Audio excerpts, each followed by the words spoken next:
yes. Well, this is the story of Tricia Seaman, who was a nurse in Pennsylvania that was told by the doctors that due to pregnancy complications, she couldn't have a fifth child. She was very disappointed. But because they had wanted to have a very large family. Right. But they had no way of knowing that that was just the beginning of a whole string of uplifting Godwinks.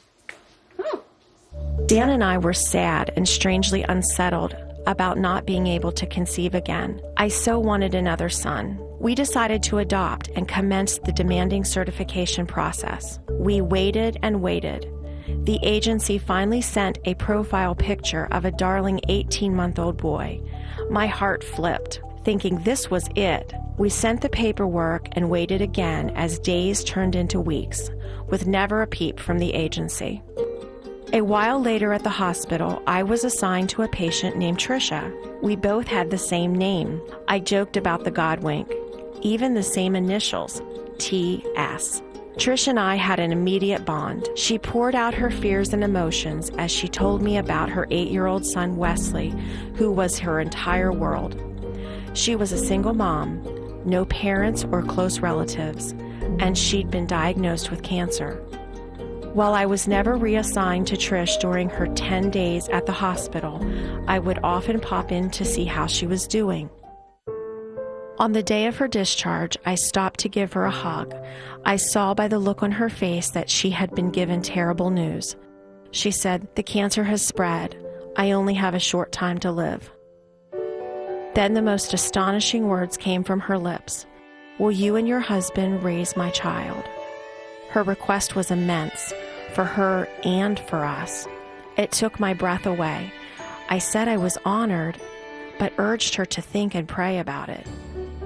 A few days later, we invited Trish and Wesley to come to our home and meet our kids. Our children embraced Wesley right away, and this time, when Trish asked if we would raise her child, we said yes.